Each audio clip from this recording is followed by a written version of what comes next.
الإبداع لو لم تكوني شاعرة؟ ماذا تمنيت أن تكوني؟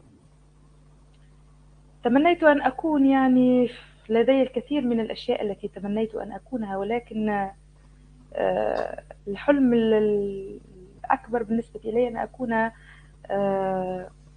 كاتبة كبيرة أو مسرحية أو يعني سيدة مسرح. يعني أحاول أن أكون يعني ممثلة في كبرى المسارح العالمية. كنت أحب المسرح كثيرا يعني. لا شيء له علاقة بالفن لا يمكن أن أحصره في دور ما، لكن أي أمر أكيد له علاقة بالفن المسرح هو أنا أبو الفنون. أكيد عندما يرتقي أحب الإنسان المسرح كثيرا. يصبح فنانا، عندما يرتقي الإنسان يصبح فنانا، ولكن عندما يرتقي الفنان يصبح نبيا. لك أن تسمعي قبل الأخير جمهور درب إبداع نص شعري آخر، وليكن نصا عموديا. أقرأ نصا عموديا. جراحات الحريق. كتبت الشعر من بعضي وبعضي، وبعض الشعر يكتبه الضياء، فأورق في هتاف الروح نجم، وقد مالت على الأرض السماء، فأذن في ضلوع الأرض نهر، وضج بجثة النهر العواء، كأن جنائز الأنهار حبلى بظبي الضوء، مذ صام البكاء، كأن الموت يبعثه نبيا، رسالته القوافي والفداء، كأن الوحي في الأكوان طفل نباركه فيرفعه الدعاء، فلاحت تونس الحبلى تصلي، عسى الأمواج يسترها العراء، حناياها أثير من شرود، مسافات يداعبها الهباء، ليسكنها جناح الموج دهرا، تضمخها المراكب والهواء، فشعري في سفينته الوصايا، وأرضي في قوافيها الرجاء.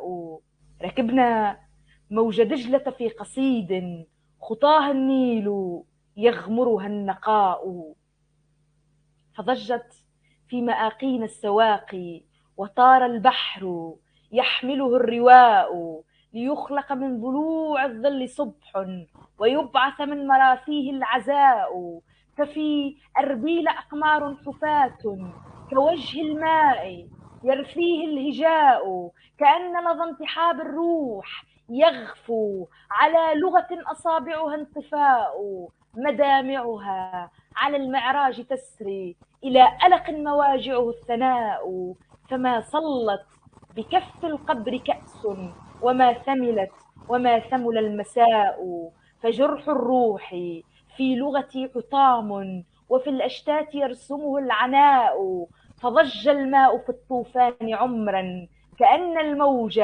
للغرق رداء، فلولا الجرح ما فاضت شموسي، ولولا الهجر ما وجد اللقاء، حسبت الصبح من صحراء ضاد تشيعها القوافي والرثاء، أتاها الليل يشجو حر ثلج، مواقده ينادمها السناء، تضلله الحرائق في وريد، بلابله المنايا والبكاء، فأشرق من فجاج الطين غيب، وصار الصيف يغشاه الشتاء، فخلف الجرح يلقانا شفائي، وعند الموت يحيينا العزاء، ليمنحنا جناح الجند مجدا تزينه الشمائل والغناء. وشكرا.